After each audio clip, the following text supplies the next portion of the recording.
Il est très tôt, heureusement qu'on a déjà déposé nos bagages dans le log précédent, et là on se dirige vers la gare centrale pour aller au Sun Moon Lake. Alors, le Sun Moon Lake, c'est le plus grand lac de Taïwan, et c'est un petit coin paradisiaque que j'ai hâte de découvrir après avoir passé quelques jours dans la ville.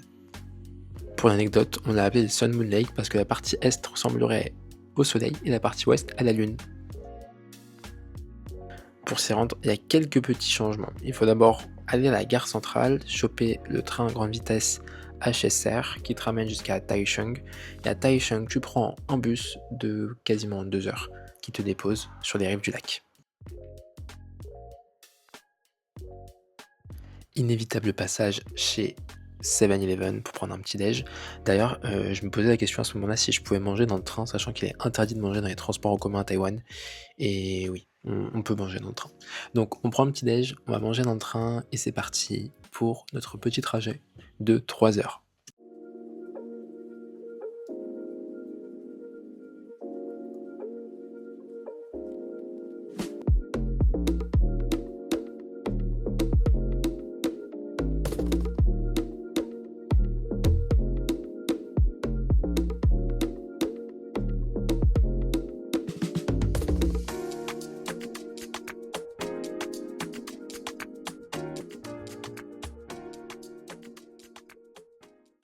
Disclaimer, review de mon petit déjeuner et de mes petits achats 7-Eleven du matin.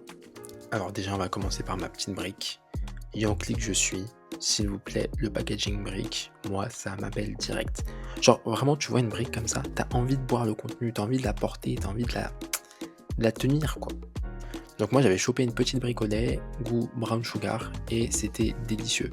Très sucré, mais je vous jure que c'était nécessaire, vu le niveau de fatigue que j'avais à ce moment-là. C'était parfait, ça m'a réveillé, ça m'a boosté pour tout le trajet. Bon, Amina était beaucoup plus aventurière que moi. Elle a chopé un lait goût haricot rouge. Haricot rouge les gars. Bref, j'en rajoute pas plus. Bien sûr, petit beignet goût matcha haricot rouge également. Là, ça passe haricot rouge. Ouais, dans genre un petit beignet, un petit truc, ça passe très bien. Mais genre en boisson avec du lait, c'est trop.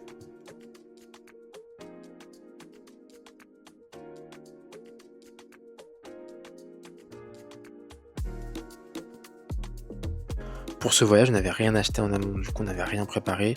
Donc c'était vraiment un achat direct des billets de train, billets de bus, etc. Donc là, direction la sortie 5 pour récupérer les billets de bus qui nous ramèneront au Sun Moon Lake et les billets de bateau qui nous permettront d'aller sur d'autres rives. Là, quand j'ai vu qu'on était les seuls dans cette position et qu'en plus on avait passé 2 heures comme ça, je me suis dit, mais ça va être chaud, non? Et en effet, on a bien ressenti les secousses.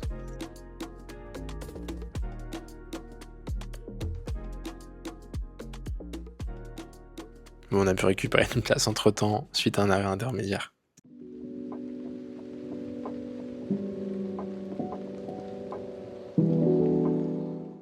Direct arrivé, direct on s'est rendu à la location de vélo pour récupérer 2 vélos et faire une portion du lac. Notre check-in n'était pas tout de suite, donc on s'est dit qu'on allait peut-être commencer par ça. Le gars de la location était trop sympa et trop drôle. Il nous a limite montré comment faire du vélo. Vraiment trop un bon gars. Ça faisait pas mal de temps que j'avais pas fait de vélo. Et quelle sensation de liberté. Vraiment le paysage était incroyable, calme, paisible. J'étais vraiment dans un autre monde. J'ai adoré.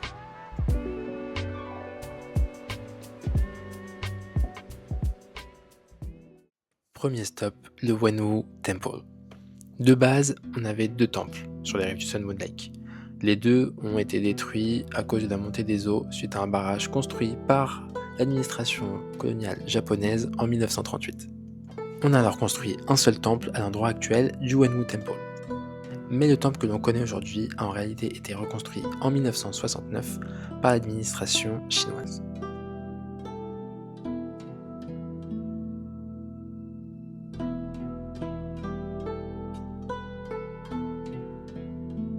Ce qui est impressionnant avec ce temple, c'est qu'il est dédié à différentes personnes.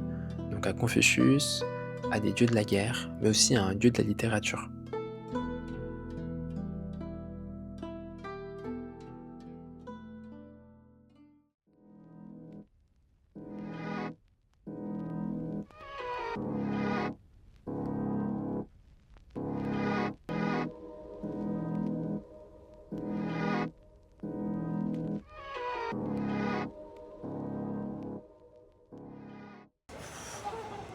On récupère des bagages et let's go.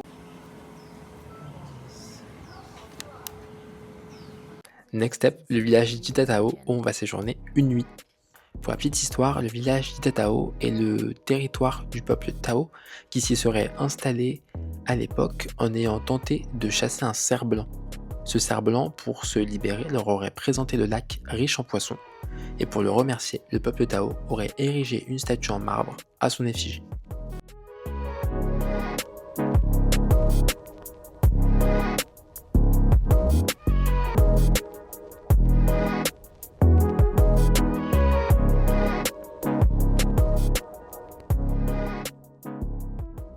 Direction notre hôtel pour poser nos bagages avant de découvrir le village.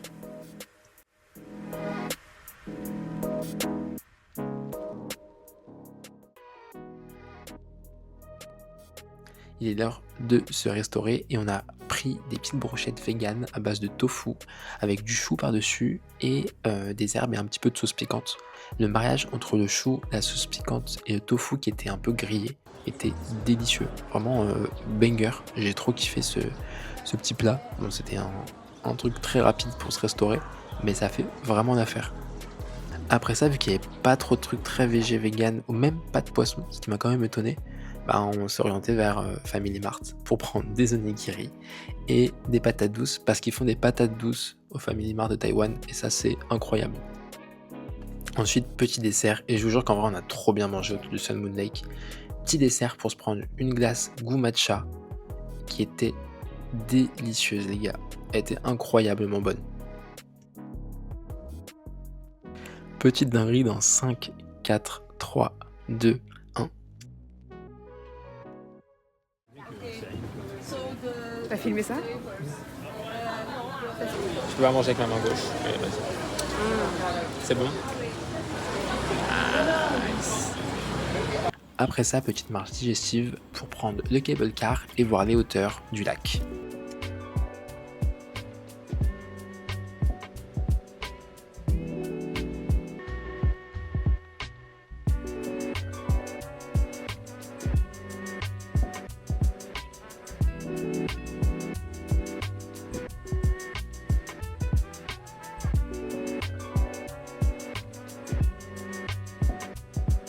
Gros fail, parce que du coup le cable car était comme par hasard en maintenance uniquement ce jour-là. J'étais vraiment dégoûté, mais c'est pas grave car le paysage était vraiment magnifique et qu'on a fait une très bonne promenade. Pour me consoler, direction ce petit café qui proposait du pour-over coffee qui est très typique à Taïwan et qui a des grains mélangés avec des fruits. Moi j'ai choisi goût fruits rouges et c'était délicieux.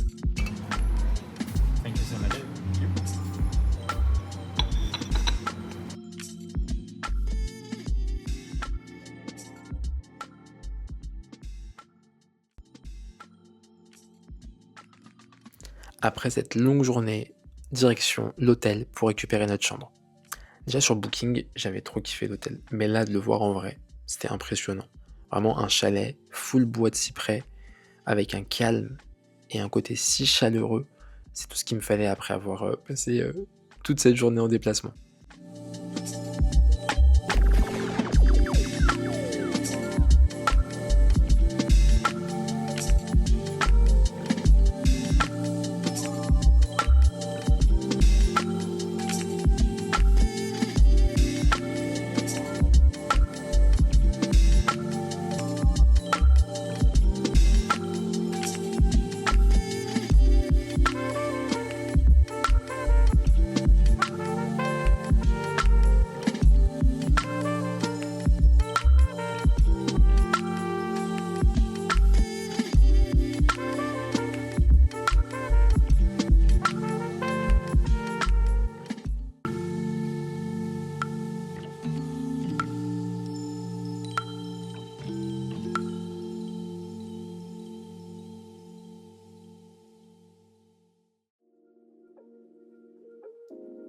Il était revenu l'heure de manger, et autant vous dire que cette soirée n'était pas sans surprise.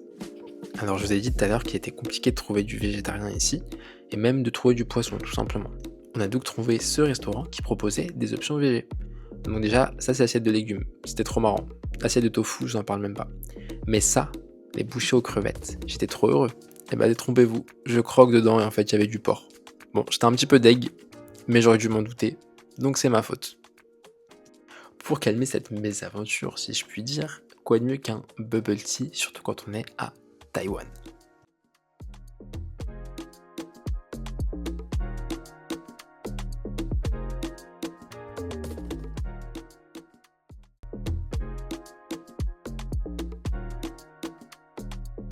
Ça allait déjà mieux, comme vous pouvez voir dans mon regard, j'avais déjà tout oublié. D'ailleurs, l'une des spécialités de la région, c'est les mochis à la farine de millet. C'est une farine végane et on voulait trop goûter ça.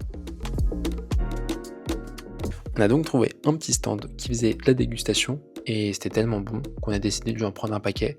Et autant vous dire que le soir même, on s'est posé devant Gli et on a entamé ça.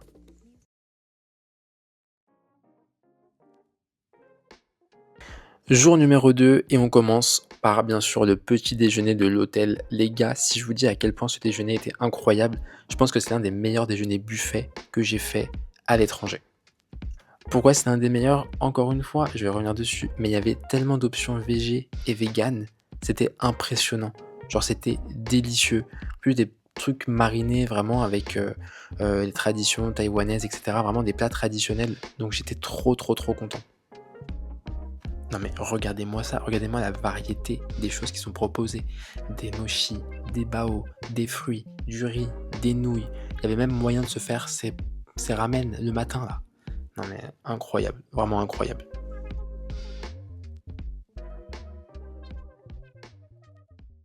Ça goûte quoi pour l'instant? Ça c'est exquisant. Ah ouais. Du tofu en lamelles. Après le petit déjeuner, j'ai décidé de retourner dans la chambre et de profiter justement de l'hôtel. Donc du coup, avec cette vue sur le lac et le balcon, c'était parfait pour continuer à écrire mes petites lettres pour mes potes que j'avais dit que j'avais acheté dans le précédent vlog. C'était le moyen d'être en introspection et de raconter un petit peu ce que j'ai pu visiter.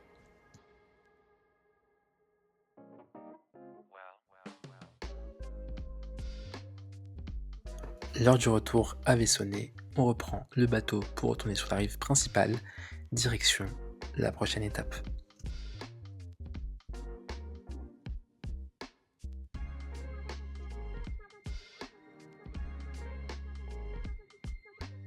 Je me suis permis de filmer cette dame avec son kimono qui était incroyable, très belle.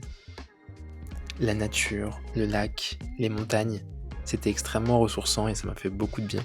J'ai hâte maintenant de découvrir le reste et de poursuivre cette escapade à Taïwan.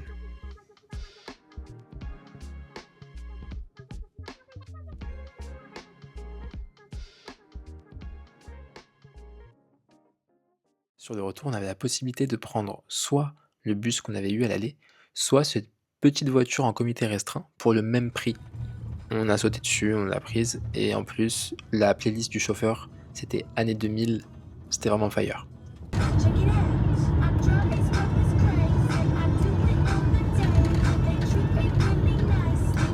C'est la fin de cette vidéo et je te remercie si tu l'as regardé jusqu'ici. Next step, Kaohsiung dans le prochain vlog que je te proposerai la semaine prochaine.